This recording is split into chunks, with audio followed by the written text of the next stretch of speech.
Saudaraku seiman rahimakumullah dimanapun Anda berada, untuk selanjutnya sebagaimana biasa kita akan simak dan ikuti secara langsung kajian ilmiah dars kita, pelajaran kita dari Syarah Riyadhus Shalihin yang disampaikan secara langsung dari kota Madinah An-Nabawiyah bersama Fadilatul Syekh Profesor Dr. Abdul Razak bin Abdul Muhsin Al-Badr hafizahullahu taala, dengan penerjemah Al-Ustaz Firanda Andirja hafizahullah. Alhamdulillah kita sudah terkoneksi dan kita akan menyimak kembali kelanjutan pelajaran yang Syekh sampaikan berkaitan dari bab taubat. Kita akan coba untuk menyapa beliau. Assalamualaikum warahmatullahi wabarakatuh ya Syekh. Waalaikumsalam warahmatullahi wabarakatuh. Ahlan wa marhaban bikum akhi Syekh Fawaz wa bil mustami'in li idha'atikum idha'ati Raja وجميع المتابعين والمستمعين وأسأل الله عز وجل أن يوفقنا جميعا لرضاه.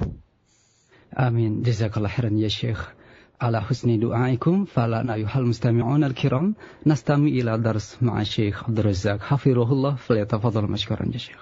بسم الله الرحمن الرحيم. الحمد لله رب العالمين وأشهد أن لا إله إلا الله وحده لا شريك له وأشهد أن محمدا عبده ورسوله صلى الله وسلم عليه وعلى آله وأصحابه أجمعين.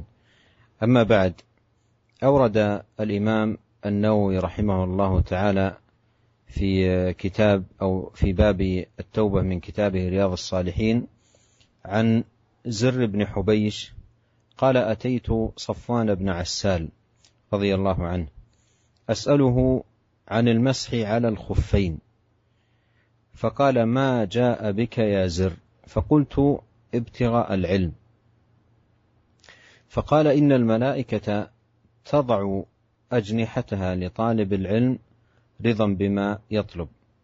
فقلت: إنه قد حك في صدري المسح على الخفين بعد الغائط والبول، وكنت امرأ من أصحاب النبي صلى الله عليه وسلم، فجئت أسألك عن هل سمعته يذكر في ذلك شيئا؟ قال: نعم، كان يأمرنا إذا كنا سفرا أو مسافرين ألا ننزع خفافنا 3 أيام ولياليهن إلا من جنابه، لكن من غائط وبول ونوم.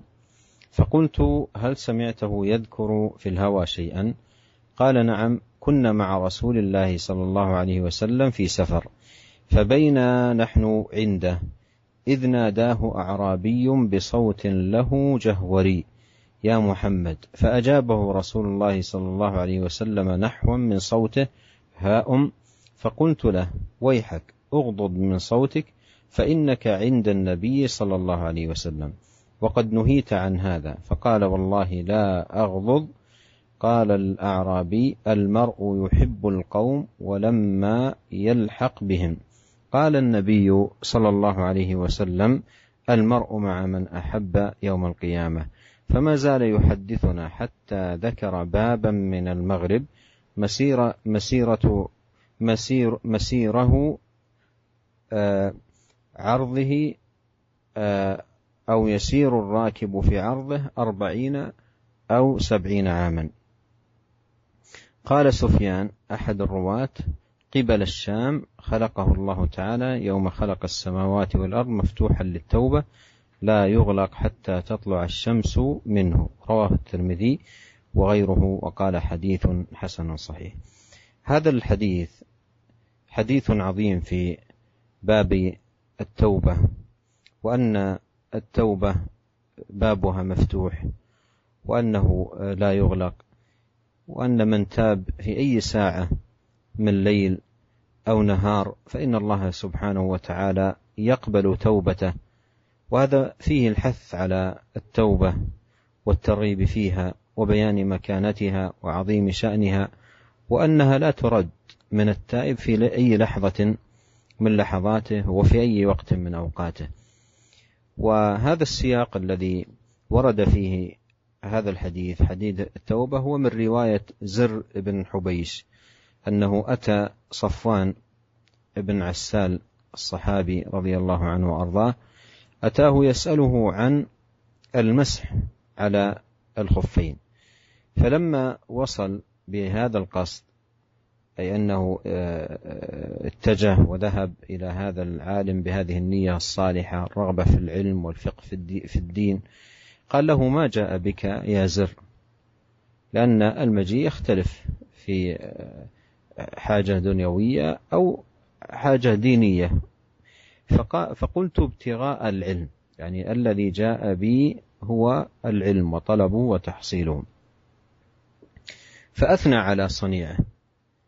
وهذا يستفاد منه أن طالب العلم يحتاج فعلا إلى أن يشجع وأن يبين له فضل العلم ومكانته، وأن تذكر له الأحاديث التي في فضله حتى يزداد حرصا ومثابرة وعناية بطلب العلم. ولهذا لما قال زر: جئت ابتغاء العلم، قال له صفوان: إن الملائكة تضع أجنحتها لطالب العلم رضا بما يطلب.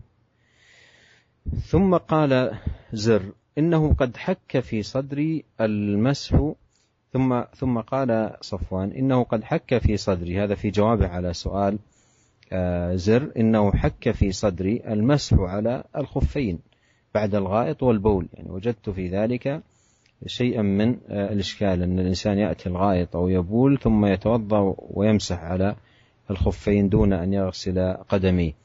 وكنت امرأ من أصحاب النبي صلى الله عليه وسلم فجئت أسألك، وكنت امرأ من أصحاب النبي صلى الله عليه وسلم فجئت أسألك هل سمعته يذكر في ذلك شيئا.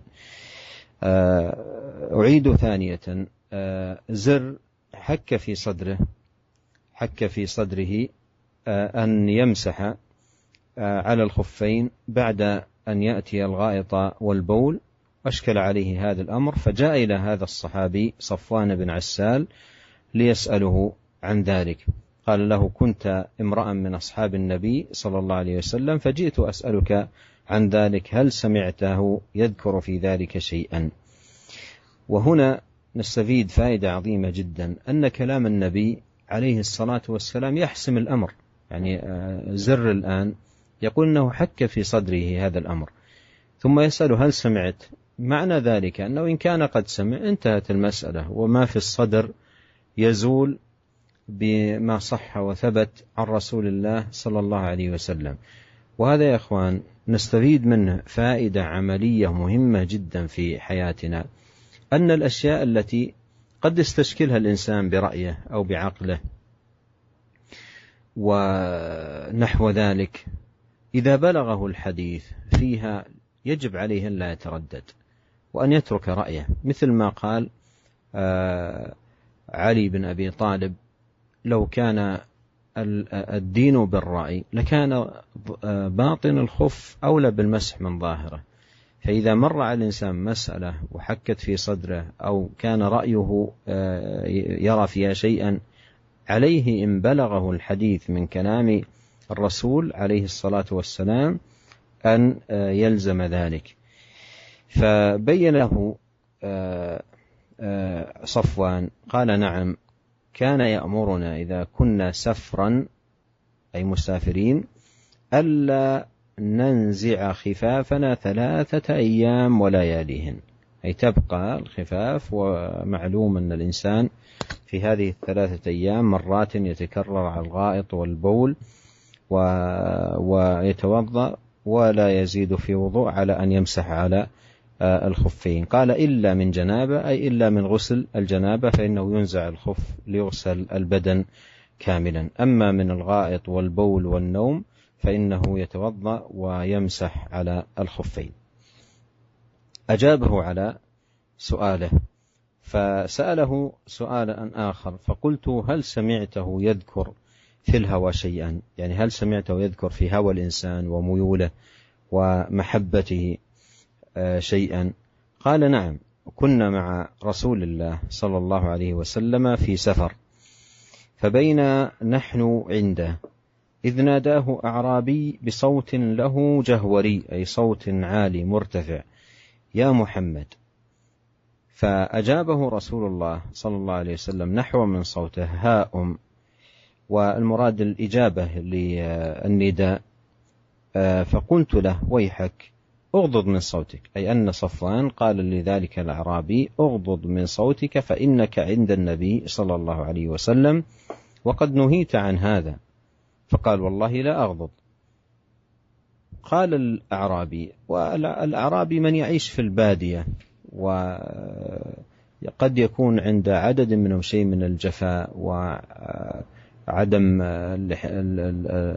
مراعاة الأسلوب المناسب والطريقة المناسبة في الحديث. فهذا الأعرابي قال والله لا أغضض، ثم قال المرء يحب القوم ولما يلحق بهم. يسأل النبي عليه الصلاة والسلام أي ما شأنها من كان كذلك، المرء يحب القوم ولما يلحق بهم. قال النبي عليه الصلاة والسلام المرء مع من أحب يوم القيامة، المرء مع من أحب يوم القيامة. وفي هذا المنزلة العظيمة التي يتبوأها الحب في الله، وهو أوثق عرى الإيمان كما أخبر بذلكم الرسول عليه الصلاة والسلام. قال فما زال يحدثنا حتى ذكر بابا من المغرب مسيرة عرضه أو يسير الراكب في عرضه 40 أو 70 عاما، أي من سعته. وهذا يدل على أن باب التوبة واسع وأنها مقبولة وأنها مفتوحة في أي وقت. وهذا موضع الشاهد من الحديث. قال سفيان أحد الرواة قبل الشام خلقه الله تعالى يوم خلق السماوات والأرض مفتوحا للتوبة لا يغلق حتى تطلع الشمس من مغربها. وقد عرفنا فيما سبق أن الشمس إذا طلعت من مغربها تاب الناس أجمعين، لكن لا تقبل التوبة في هذه الحالة لأنها توبة مشاهدة ومعاينة، وإنما الذي يقبل توبة الغيب. Bismillahirrahmanirrahim. Alhamdulillah. Segala puji dan syukur kita panjatkan kehadirat Allah Subhanahu wa taala. Salawat dan salam semoga senantiasa tercurahkan kepada suri teladan kita Nabi Muhammad sallallahu alaihi wasallam serta keluarganya, karib kerabat beliau serta seluruh sahabat beliau tanpa terkecuali. Para pendengar yang dirahmati oleh Allah Subhanahu wa taala, kita masih bersama Imam Nawawi rahimahullah dalam kitab Riyadhus Shalihin dalam bab taubat, dan Imam Nawawi rahimahullah membawakan sebuah hadis yang cukup panjang yang menjelaskan tentang bagaimana luasnya pintu taubat yang terbuka dan memberi kesempatan bagi setiap orang yang berdosa untuk bertobat kepada Allah Subhanahu wa taala. Hadis dari Zir bin Hubeish, dia berkata, aku mendatangi sahabat Sofwan bin Asal radhiyallahu taala anhu. Aku bertanya kepada Sofwan tentang masalah membasuh atau mengusap di atas khufain, di atas sepatu, ya, di atas dua sepatu tatkala berwudu. Maka Sofwan bertanya kepadaku, "Ma ja'a bika ya Zir?" Apa yang membuat engkau datang wahai Zir? Ya. Ini adalah pertanyaan yang disampaikan Sofwan bin Asal kepada Zir, sebab kenapa dia datang mendatangi Sofwan? Karena orang datang terkadang berbeda-beda niatnya. Ada yang datang menemui seorang alim dalam rangka untuk kepentingan dunia, dan ada seorang yang datang menemui seorang yang alim dalam rangka untuk kepentingan akhirat, niat yang suci dan tujuan akhirat. Maka Zir berkata, ibtigha al-ilm, saya datang menemui engkau wahai Sofwan karena untuk mencari ilmu. Ini niat yang tulus yang dinampakkan oleh Zir bin Hubeish. Maka apa kata Sofwan bin Asal radhiyallahu taala anhu? Dia berkata, innal malaikata tada'u ajrihataha li talibil ilmi ridhan bima yatlub. Sungguhnya para malaikat membentangkan sayap-sayap mereka untuk dilewati oleh penuntut ilmu. Kenapa? Karena mereka ridha dengan ilmu yang dicari oleh para penuntut ilmu. Ini merupakan motivasi yang disampaikan oleh sahabat Sofwan bin Asal kepada Zir bin Hubeish. Dan demikianlah terkadang penuntut ilmu butuh kepada orang yang memotivasi dia dalam belajar. Oleh karenanya diterapkan oleh Sofwan bin Asal, tatkala dia mengetahui Zir datang untuk menuntut ilmu, maka dia memotivasi, mentasji', ya, Zir bin Hubeish agar semangat menuntut ilmu, dan dia jelaskan bagaimana keutamaan ilmu. Makhluk yang sangat mulia, malaikat, sampai-sampai para malaikat membentangkan sayap-sayap mereka karena ridho kepada penuntut ilmu. Ini keutamaan yang sangat luar biasa. Makhluk yang sangat mulia, malaikat membentangkan sayapnya untuk para penuntut ilmu. Sehingga seorang penuntut ilmu tatkala mendengar motivasi seperti ini, tatkala mendengar keutamaan ilmu, maka akan bertambah semangatnya, bertambah perhatiannya terhadap ilmu. Maka kemudian Zir bin Hubeish menjelaskan, dia berkata, innahu qad hakka fi sadri al-mas'u al-khufain. Ya, ada sesuatu yang mengganjal di hatiku, mengganjal di dadaku tentang masalah mengusap di atas dua sepatu, ya, di atas dua khuf tatkala berwudu ba'dal ghaid wal baul, setelah kita buang air besar atau setelah kita buang air kecil. Ya, dia mengganjal dalam hatinya, kata Zir bin Hubeish, ya, karena kita tahu bahwasanya di antara sunnah, ya, sunnah Nabi sallallahu alaihi wasallam, jika seorang sudah dalam keadaan bersuci kemudian memakai sepatu, maka jika dia batal dari wudunya, maka dia cukup untuk mengusap kedua sepatunya, bagian atas kedua sepatunya, dan tidak perlu membuka kedua sepatunya. Ini sunnah Nabi sallallahu alaihi wasallam. Akan tapi menjadi permasalahan, ya, bagaimana kalau batal wudunya itu karena buang air besar dan buang air kecil? Ini yang mengganjal di hati Zir, ya, di hati Zir bin Hubeish. Kalau hanya sekedar karena buang angin, mungkin perkaranya ringan. Tetapi seorang kemudian buang air besar, kemudian buang air kecil, kemudian batal wudunya, apakah masih boleh mengusap di atas kedua sepatu tersebut? Inilah yang mengganjal di hati Zir. Kemudian dia berkata, wa kunta mra'an min ashabi Nabi sallallahu alaihi wasallam fajitu as'aluka. Adapun engkau wahai Safwan, engkau adalah seorang sahabat Nabi sallallahu alaihi wasallam. Engkau salah seorang dari sahabat-sahabat Nabi sallallahu alaihi wasallam. Oleh karenanya saya datang kepada engkau untuk bertanya tentang permasalahan ini. Hal sami'tahu yadhkuru fi dzalika syai'an? Apakah kau mendengar Rasulullah sallallahu alaihi wasallam, ya, menjelaskan sesuatu tentang permasalahan ini yang mengganjal di hatiku?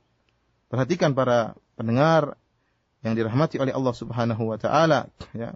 Terkadang kita menghadapi permasalahan-permasalahan yang membuat kita bimbang, yang membuat kita ragu, yang mengganjal di hati kita, yang terkadang mengganjal di pemikiran kita, mengganjal di otak kita, mengganjal di perasaan kita.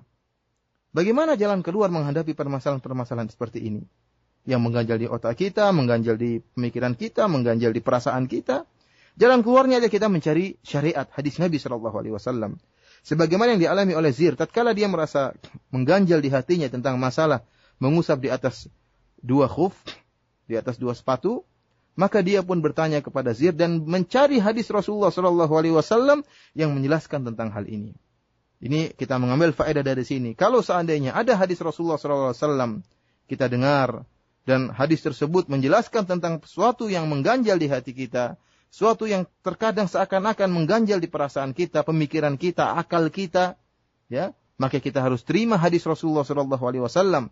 Dan hadis Rasulullah SAW adalah yang memutuskan segala perkara, menghilangkan keganjalan dalam hati kita dan menghilangkan keraguan dalam hati kita.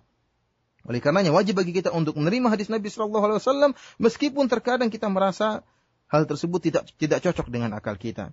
Oleh karenanya diriwayatkan dari sahabat Ali bin Abi Thalib radhiyallahu taala anhu, ya, dia salah seorang sahabat yang meriwayatkan tentang masalah khuf, membasuh di atas khuf atau mengusap di atas khuf tatkala wudu. Kata Ali bin Abi Thalib radhiyallahu taala anhu, "Law kana ad-dinu bir-ra'yi, la kana asfal al-khuf aula bil mashi min a'la." Ya, kata Ali bin Abi Thalib, kalau seandainya agama itu berdasarkan akal seseorang, ya, berdasarkan akal seseorang, maka seharusnya yang lebih utama untuk diusap, untuk dibersihkan adalah bagian bawah sepatu. Akan tetapi Nabi Shallallahu Alaihi Wasallam ternyata tatkala berwudu beliau mengusap bagian atas sepatu, padahal yang kotor bagian bawah. Akan tetapi kata Ali bin Abi Thalib, kalau agama itu dengan akal tentunya yang diusap bagian bawah. Akan tetapi Nabi Shallallahu Alaihi Wasallam ternyata mengusap khuf bagian atas. Oleh karenanya para pendengar yang dirahmati oleh Allah Subhanahu Wa Taala, jika kita mendapati sesuatu yang mengganjal dalam hati kita, tidak cocok dengan akal kita, maka kita jadikan, ya, hadis Rasulullah sallallahu alaihi wasallam sebagai hakim, ya, yang kita terima segala keputusan Rasulullah sallallahu alaihi wasallam. Maka Zir bertanya kepada Sufyan bin Asal, "Apakah kau mendengar sabda Nabi sallallahu alaihi wasallam tentang permasalahan yang mengganjal di hatiku ini? Boleh enggak kita mengusap setelah buang air besar, mengusap dua sepatu tatkala berwudu setelah buang air besar dan buang air kecil?" Maka kata Sufyan bin Asal, "Na'am." Ya. Saya pernah mendengar masalah ini dari Nabi Shallallahu Alaihi Wasallam. Nabi Shallallahu Alaihi Wasallam memerintahkan kami, jika kami dalam keadaan bersafar, sedang musafirin, ya, Nabi memerintahkan kami untuk tidak melepaskan khuf-khuf kami, untuk tidak melepaskan sepatu-sepatu kami selama 3 hari 3 malam, kecuali karena janabah. Ya. Lakin min ghaitin wa bolin wa naumin. Artinya Nabi SAW menjelaskan, jika seorang sedang bersafar, kemudian dia memakai khuf, ya, jika dia batal wudunya karena buang air besar, atau karena buang air kecil, atau karena ketiduran, maka dia cukup mengusap kedua sepatunya, bagian atas sepatunya. Kapan diberi waktu kelonggaran untuk mengusap kedua sepatunya dan tidak perlu melepas kedua sepatunya, yaitu selama 3 hari 3 malam. Kecuali karena janabah. Kalau seorang kemudian bersafar, kemudian memakai kedua sepatunya, kemudian dia junub, maka dia wajib untuk melepaskan kedua sepatunya untuk mandi junub. Inilah jawaban yang diberikan Sofwan bin Asal kepada Zir untuk menghilangkan keraguan, keganjilan, apa yang mengganjal di hati Zir. Kemudian Zir bertanya lagi kepada Sofwan bin Asal, hal sami'tahu yadhkuru fil hawa syai'an? Wahai Sofwan, apakah engkau mendengar Nabi SAW berbicara tentang permasalahan sesuatu yang dicondongi oleh manusia, ya, yang diinginkan oleh manusia, yang dikehendaki oleh manusia? Maka kata Sofwan, na'am, kunna ma'a Rasulullah SAW fi safarin. Benar, saya juga pernah mendengar Nabi SAW bersabda tentang sesuatu yang berkaitan dengan kecondongan manusia. Kami pernah bersafar bersama Rasulullah SAW. Tatkala kami sedang bersama Nabi SAW, tiba-tiba ada seorang Arab Badui datang menemui Nabi SAW, kemudian berteriak dengan suara yang keras, memanggil Nabi SAW. Dia berkata, wahai Muhammad, dengan suara yang jahwari, dengan suara yang keras. Dia berkata, wahai Muhammad. Orang-orang Badui ini berkata dengan suara yang lantang. Maka Rasulullah SAW menjawab panggilan orang Arab Badui tadi dengan suara juga yang agak keras sebagaimana suara orang Arab Badui tadi. Ya, wahai orang Arab Badui. Ya. Maka Sofwan berkata, fakultu lahu, maka aku berkata kepada orang Arab Badui ini, waihaka uqdud min sautika fa innaka 'inda Nabi sallallahu alaihi wasallam. Wahai orang Arab Badui, ya. Ya, pelankanlah suaramu. Sungguhnya engkau sedang di sisi Nabi sallallahu alaihi wasallam dan engkau telah dilarang untuk melakukan hal ini. Namun apa kata orang Arab Badui ini? Wallahi la aqdud. Demi Allah aku tidak akan merendahkan suaraku.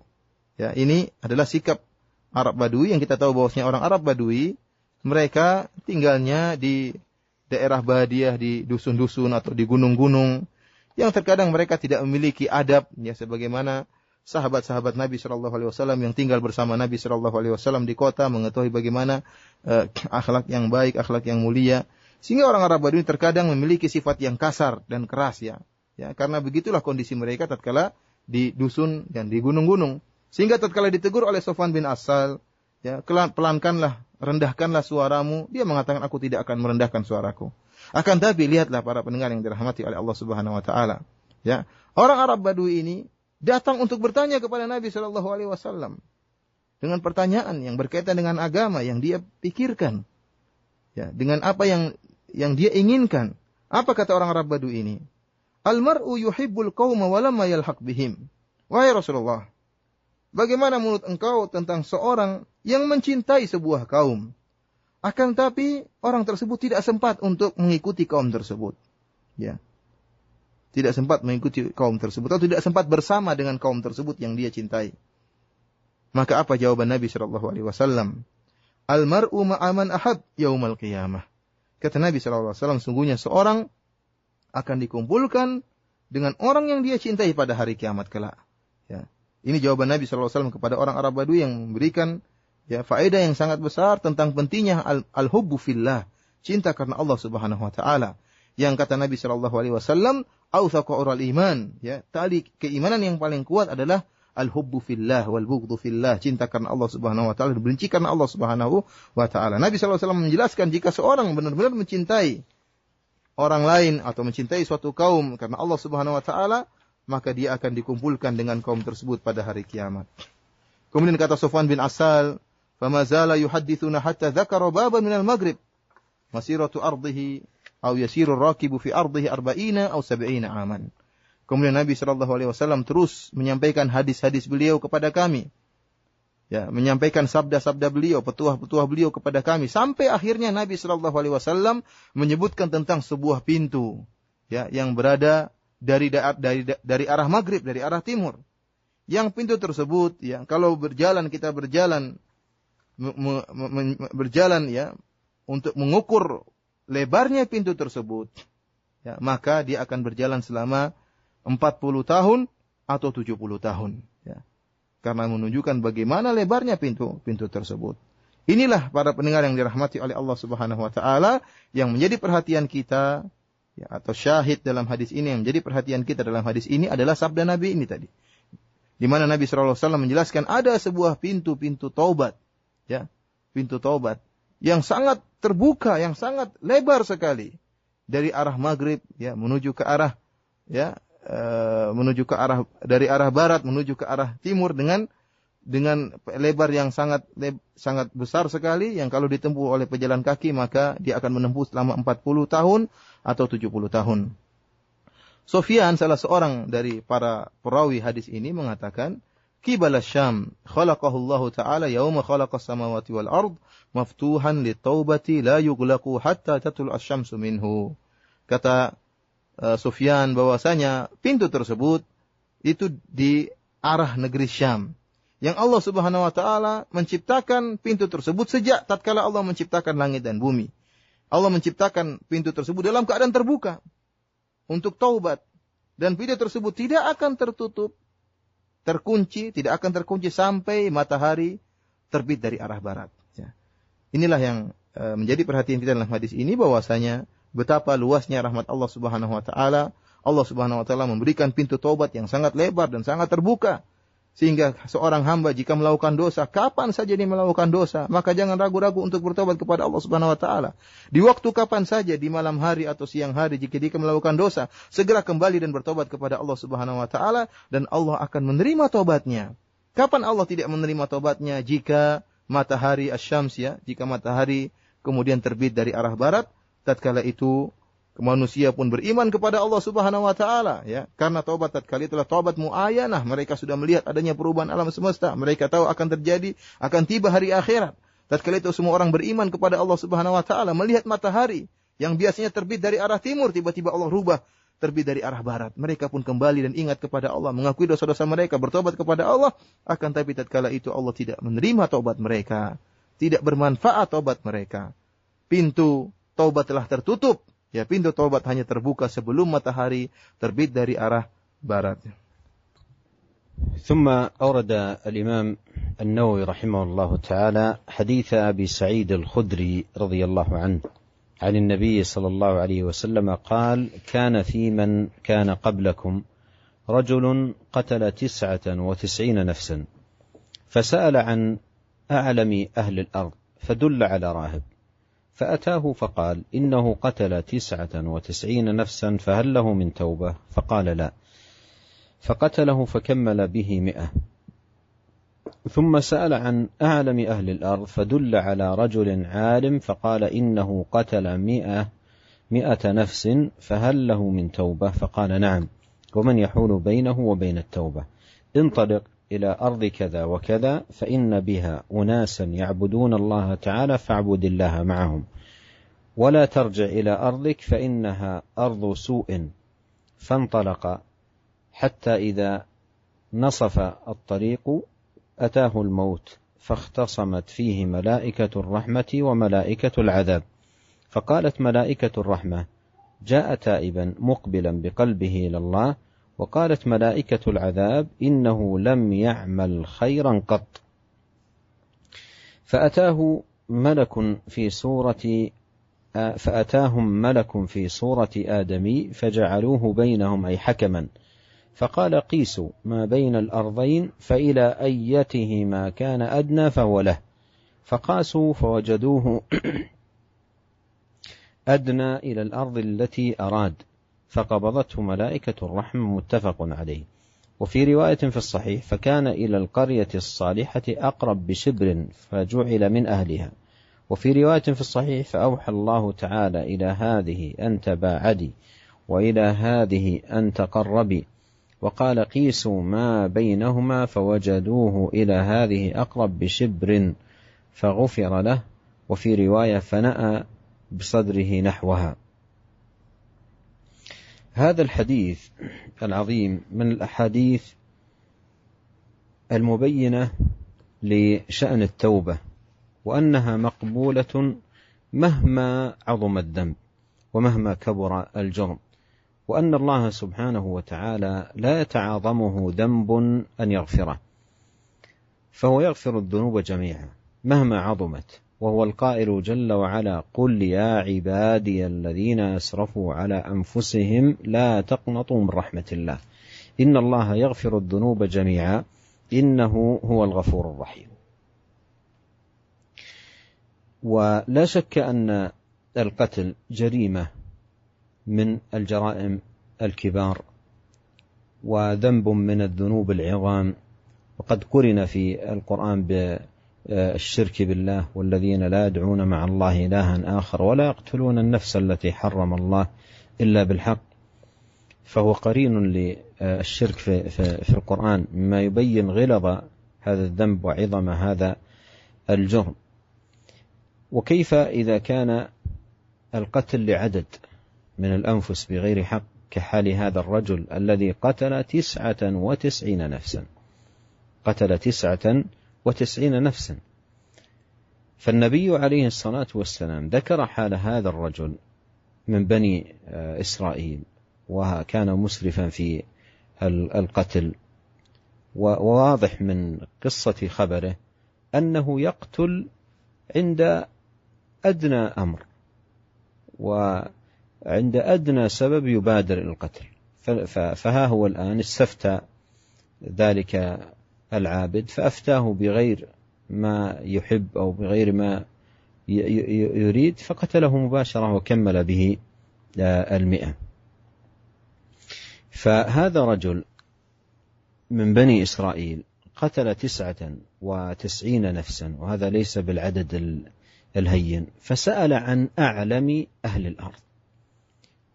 وأيضا بحثه عن أعلم أهل الأرض كان بحثا موفقا، يعني الأصل أن يكون هكذا، البحث عن الأعلم والأكثر فقها والأكثر في دراية في دين الله، لأن الإنسان إن سأل من لا يكون على علم وعلى بصيرة قد يورطه في الإجابة وقد يجيبه إجابة غير مسددة. فبحثه عن الأعلم بحث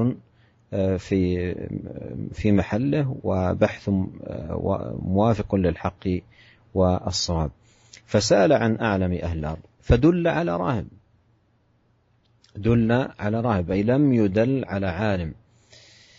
وهذا أيضا يا إخوان فيه أيضا تنبيه يحتاج أن يتنبه له الإنسان. الدلالة، يعني عندما تسأل ويقال لك هل تعرف عالم أريد أن أستفتيه، لما تقول اذهب إلى فلان تحملت مسؤولية. فإما أن تدل على شخص فعلا تطمئن لعلمه، أو تسكت وتقول له ابحث لعلك تجد، وتدعو الله له بالعون والتوفيق. أما تدله على شخص ليس من أهل العلم، تقول له اذهب إلى فلان، شخص مثلا جاءك يستفتيك في مسألة من المسائل، وأنت تعرف رجلا تعرفه دائما في المسجد ودائما يصلي ودائما يعبد الله، وتقول اذهب إلى فلان في المسجد يفتيك، ولا يكون من أهل العلم وإنما من أهل العبادة، قد يورطه ورطة فيتجرع على الإجابة على سؤاله بإجابة بموجب عبادته وليس بموجب العلم الذي هو ليس من أهله. فإذا هذه مسؤولية. فقال دل إلى راهب، أي أرشد إلى راهب ليس من أهل العلم وإنما شخص منقطع للعبادة. ومعلوم أن الشخص الذي قد انقطع من العبادة عبادته له، لكن العلم الذي يهدى به الناس ويعلم به الآخرين ليس عنده منه حظ ولا نصيب. وجاء في الحديث أن فضل العالم على العابد كفضل القمر ليلة البدر على سائر الكواكب. فأتاه أي ذهب إلى ذلك الراهب في مكانه وفي صومعته وفي مكان عبادته، وقال إنه قتل 99 نفسا فهل له من توبة؟ 99 نفسا هل له من توبة؟ فقال له ذلك الراهب: لا، من قتل 99 نفسا ليس له توبة. وهذا الكلام قاله بلا علم ولا بصيرة في دين الله. فقتله فكمل به 100. فكان هذا الراهب متجرئا في الجواب، وهذا السائل أيضا على عادته متجرئا ومسرفا في القتل، فكمل به 100. ثم سأل عن أعلم أهل الأرض، أي ما زال حريصا على معرفة أمره وحاله وهل له من توبة، فسأل عن أعلم أهل الأرض فدل على رجل عالم، فقال: إنه قتل 100 نفس فهل له من توبة؟ فقال: نعم، ومن يحول بينه وبين التوبة؟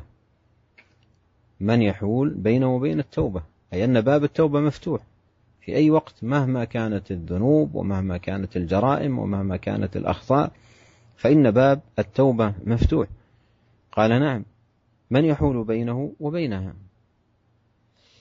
انطلق إلى أرض كذا وكذا فإن بها أناسا يعبدون الله فاعبد الله معهم. وهذا أيضا من فقه هذا العالم ومن حسن نصحه وجمال بيانه وجمال توجيهه، لم يكتفي فقط بأن بين له أن باب التوبة مفتوح، بل أرشده إلى المسلك المناسب والطريق الذي أيضا يعين على تحقق التوبة والثبات عليها.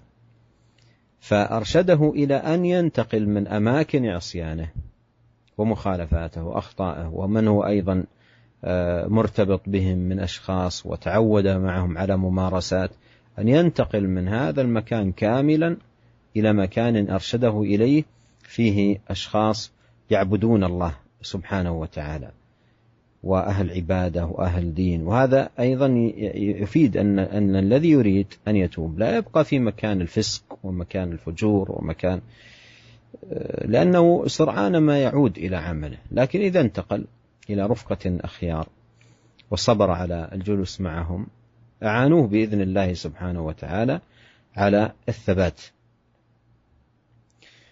قال: ولا ترجع إلى أرضك فإنها أرض سوء، الأرض الذي كنت فيها ومارست فيها هذه الممارسات ابتعد عنها.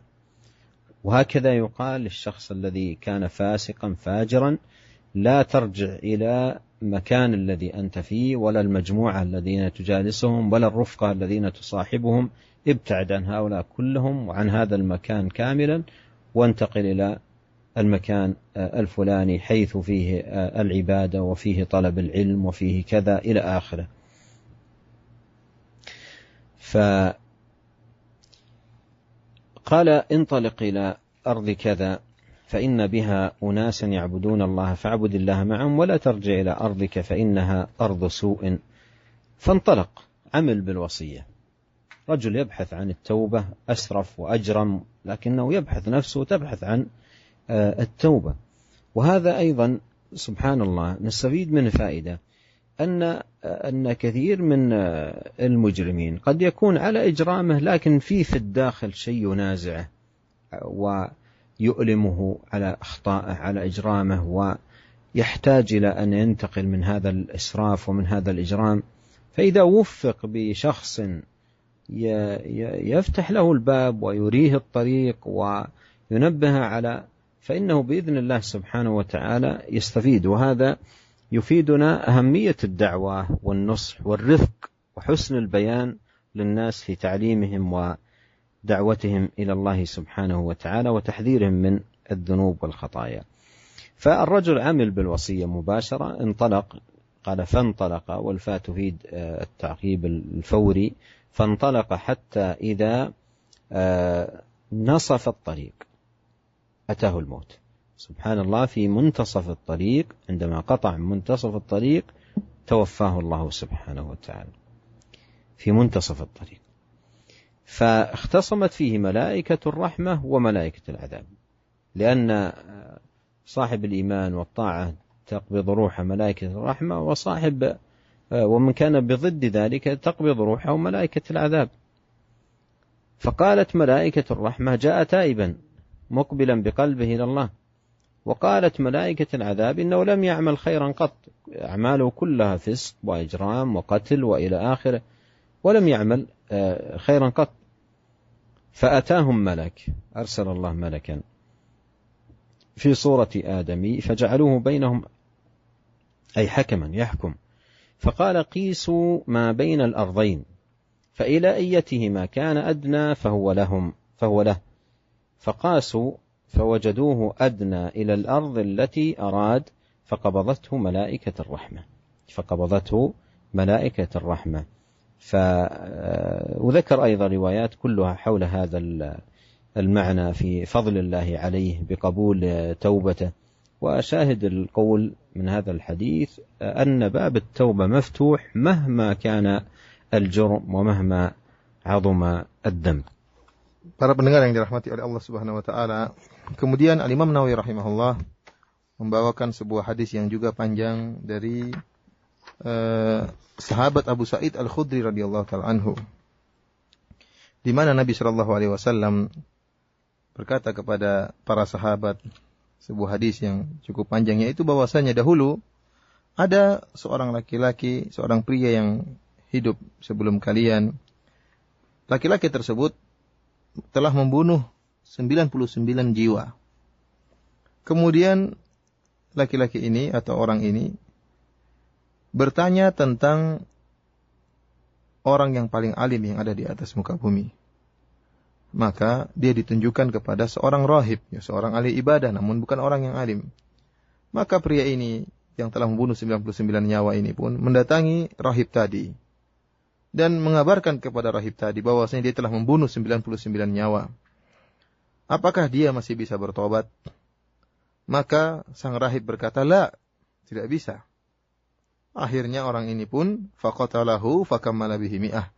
Maka orang ini pun tatkala mendengar jawaban rahib ahli ibadah, tidak mungkin kau bertobat, maka dia pun segera memenggal kepala rahib ini lagi, sehingga akhirnya dia pun menyempurnakan bilangan 100. Dia telah membunuh 100 nyawa. Kemudian dia bertanya lagi, siapakah orang paling alim di atas muka bumi ini? Maka dia pun ditunjukkan kepada seorang yang alim. Maka dia pun bertanya kepada orang alim ini, bahwasanya dia telah membunuh 100 jiwa. Apakah dia masih bisa bertobat? Maka orang alim ini mengatakan, "Na'am, iya engkau masih bertobat." "Wa man yahulu bainahu wa bainat taubah?" Apa yang bisa menghalangi engkau dengan tobat? Kau masih bisa bertobat meskipun telah membunuh 100 nyawa. "Intalik ila ardi kadza wa kadza, fa inna biha unasan ya'buduna Allah Ta'ala fa'budillaha ma'ahum, wa la tarji ila ardika fa innaha ardu su'in." Dan nasihat orang alim ini, pergilah engkau ke negeri itu, karena di negeri tersebut ada orang-orang yang beribadah kepada Allah Subhanahu wa taala, maka engkau sembahlah Allah bersama mereka dan jangan sekali-sekali engkau kembali kepada negerimu, karena negerimu adalah negeri yang buruk. Maka orang ini pun menjalankan wasiat orang alim tadi, maka dia pun segera beranjak pergi menuju negeri atau daerah yang ditunjukkan oleh orang alim tadi. Hatta idza nasafat tariq, tatkala dia sampai di tengah perjalanan dia dari negeri yang dia tinggalkan menuju negeri yang akan dia datangi, tatkala persis di tengah-tengah perjalanan, tiba-tiba dia pun meninggal. Maka datanglah malaikat rahmat dan malaikat azab. Kemudian terjadi perdebatan antara malaikat rahmat dan malaikat azab. Malaikat rahmat ingin membawa nyawa orang ini, malaikat azab pun demikian. Maka malaikat rahmat berkata, orang ini telah datang dengan hatinya menuju Allah Subhanahu wa taala dalam keadaan bertobat kepada Allah Subhanahu wa taala. Adapun malaikat azab berkata, sungguhnya orang ini tidak pernah melakukan kebaikan pun sedikit pun. Tidak pernah melakukan sedikit pun kebaikan. Maka Allah Subhanahu wa taala mengutus malaikat dalam bentuk seorang manusia. Kemudian Allah Subhanahu wa taala akhirnya mereka ini, malaikat rahmat dan malaikat azab ini menjadikan malaikat yang diutus oleh Allah dalam bentuk manusia ini sebagai hakim di antara mereka, yang memutuskan persengketaan mereka. Apa kata malaikat yang datang dalam bentuk manusia ini? Kisu ma bainal ardain fa ila ayyatihi makana adna fahuwa lahu. Silakan ukurlah di antara jarak tersebut, jarak antara negeri yang dia tinggalkan sampai ke jasad orang ini, ya, dan jarak antara jasad ini menuju negeri yang akan dia tuju. Mana yang lebih dekat, maka itulah yang menang, atau itulah yang dijadikan pilihan. Maka mereka pun mengukur jarak tersebut. Ternyata mereka mendapati bahwasanya jarak orang tadi dengan negeri yang akan dia tuju lebih dekat. Akhirnya malaikat rahmatlah yang kemudian mencabut nyawa orang ini. Dalam riwayat yang lain, dalam juga hadis yang sahih, disebutkan bahwasanya jarak antara orang ini dengan negeri yang dia tuju lebih panjang sedikit daripada jarak orang ini dari negeri yang dia tinggalkan. Bedanya cuma sedikit, yaitu cuma sejengkal. Bedanya saja cuma sejengkal.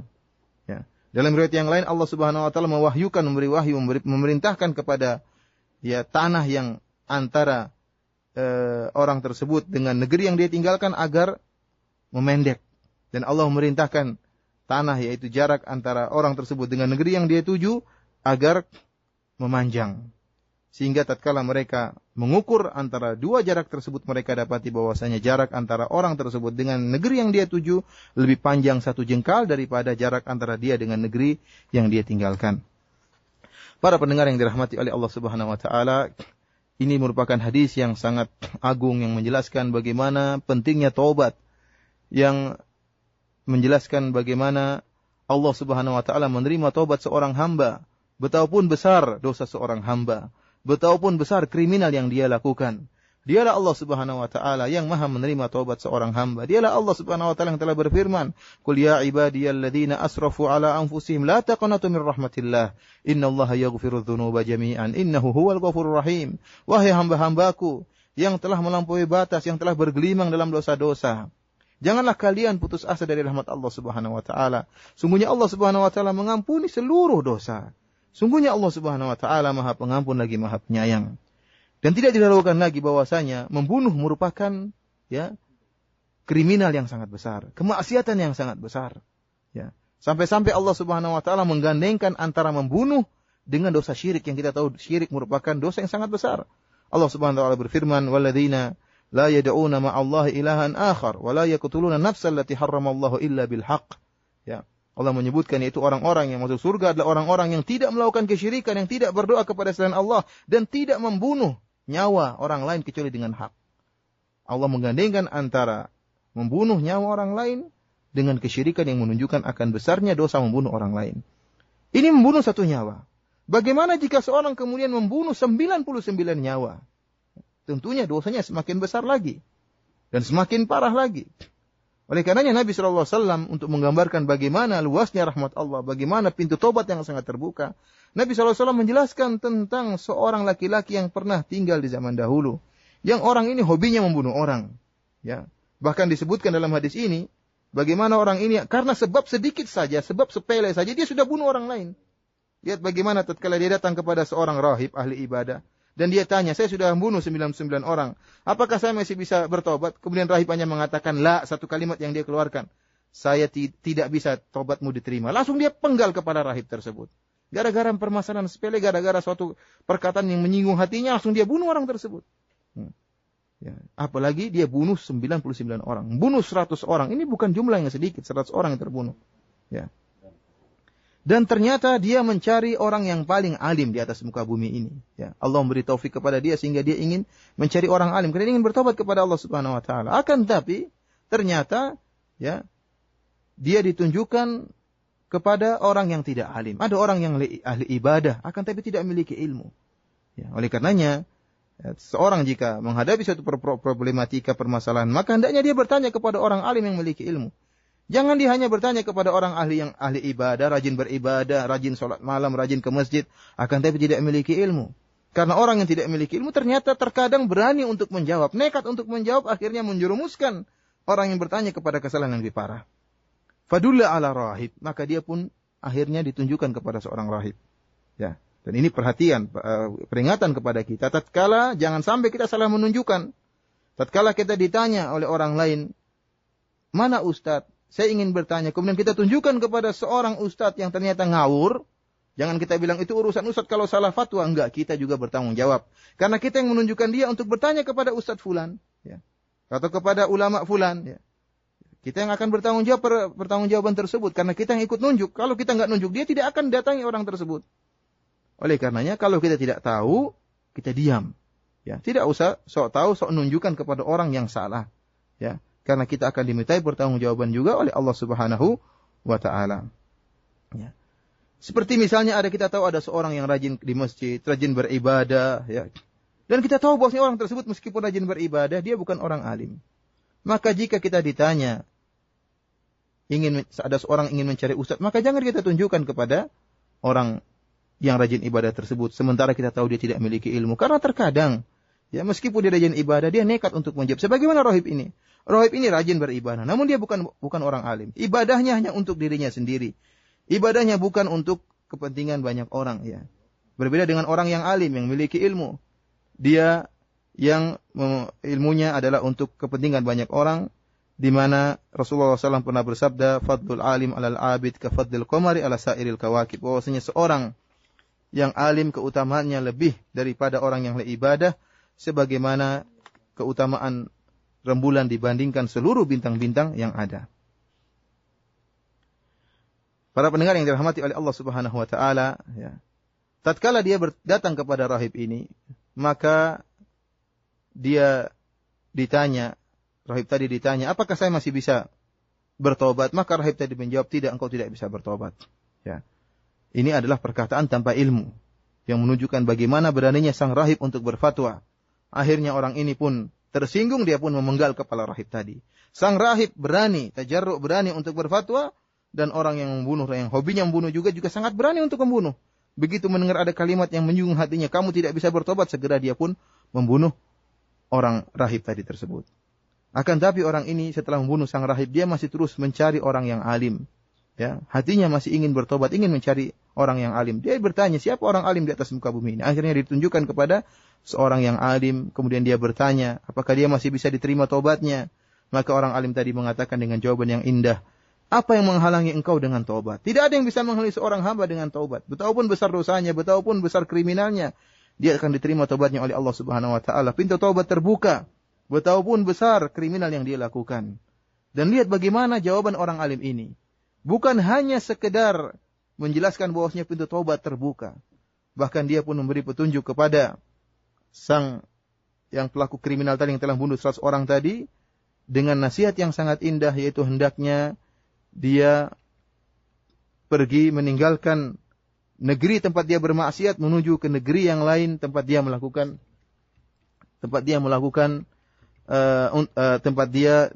dia meninggalkan negeri tempat dia melakukan kemaksiatan menuju negeri di tempat orang-orang yang soleh. Ya, ini adalah nasihat yang luar biasa yang diberikan oleh orang alim tadi. Bukan hanya menjelaskan pintu taubat terbuka, tapi bagaimana menunjukkan bagaimana agar dia bisa sabat dalam taubatnya.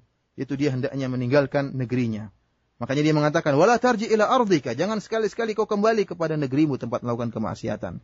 Karena seorang yang telah bertobat kemudian dia kembali ke teman-temannya yang dulu dia bermaksiat dengan teman-temannya, maka sangat mudah dia kembali kepada kemaksiatannya. Sangat mudah dia kembali melakukan kriminal yang pernah dia lakukan. Akan tapi jika dia kemudian meninggalkan teman-temannya yang dia melakukan bermaksiat dengan teman-temannya, kemudian dia menuju teman-teman yang baru, orang-orang soleh yang bertakwa kepada Allah Subhanahu wa Ta'ala, maka sangat mudah Allah membuat dia kokoh dan tegar di atas keimanan yang baru, di atas taubatnya yang telah dia lakukan.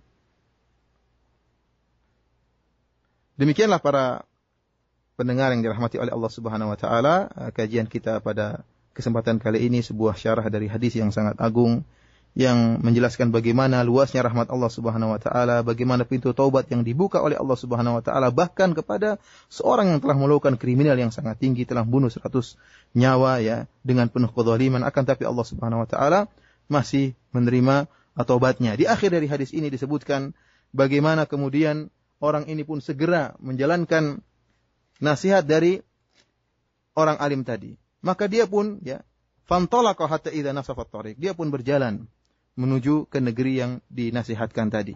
Ini menunjukkan bagaimana dia langsung semangat untuk menjalankan wasiat dari orang alim tadi.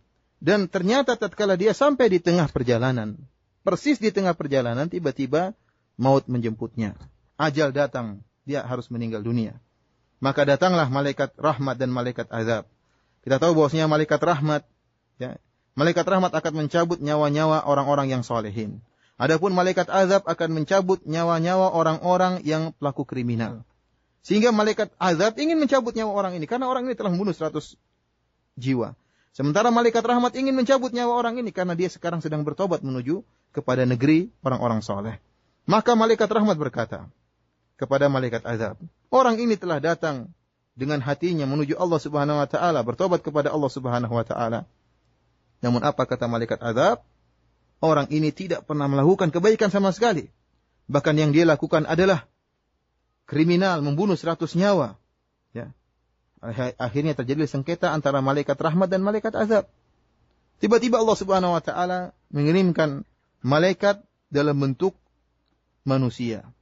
Maka akhirnya malaikat rahmat dan malaikat azab menjadikan malaikat yang dalam bentuk manusia ini sebagai hakim, ya, di antara mereka. Akhirnya apa kata malaikat dalam bentuk manusia ini?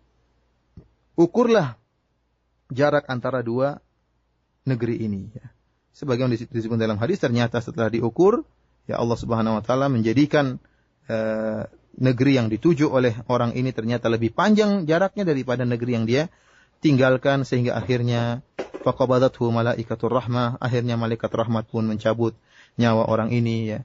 Demikianlah para pendengar yang rahmati Allah Subhanahu wa taala, semoga kajian yang kita dengarkan pada kesempatan kali ini, ya, mengingatkan kita untuk senantiasa bertobat kepada Allah Subhanahu wa taala dan agar tidak putus asa dari rahmat Allah Subhanahu wa taala, meskipun betapa besar maksiat yang kita lakukan, betapa besar kriminal yang kita lakukan, sungguhnya pintu tobat sangatlah terbuka lebar dan rahmat Allah sangatlah luas. Wabillahi taufik wal hidayah. Assalamualaikum warahmatullahi wabarakatuh. Dan ikhwatal Islam rahimakumullah, alhamdulillah kajian ilmiah atau dars dari syarah Riyadhus Shalihin telah tadi disampaikan oleh Syekh Abdul Razak hafizahullahu taala dan diterjemahkan oleh Al-Ustaz Abu Abdul Muhsin Firanda hafizahullahu taala.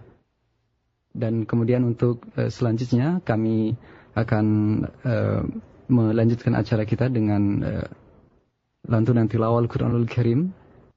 Namun sebelumnya alhamdulillah kita masih terkoneksi dengan Al-Ustaz.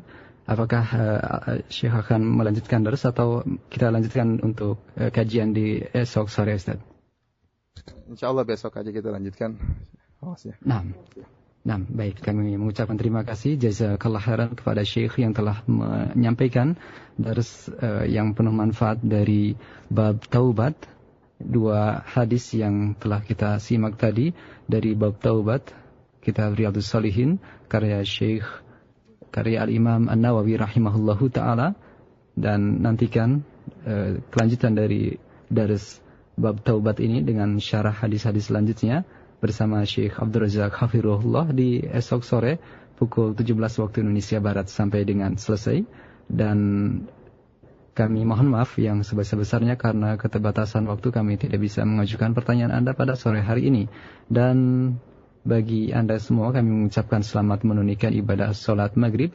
Semoga Allah Subhanahu wa taala menerima amal ibadah kita dan semoga Allah Subhanahu wa taala memberikan taufik kepada kita untuk bisa mengamalkan seluruh ilmu yang telah kita miliki dan kita dapatkan di kesempatan sore yang berbahagia ini. Kami undur diri dan kami mengucapkan terima kasih. Wassalamualaikum warahmatullahi wabarakatuh.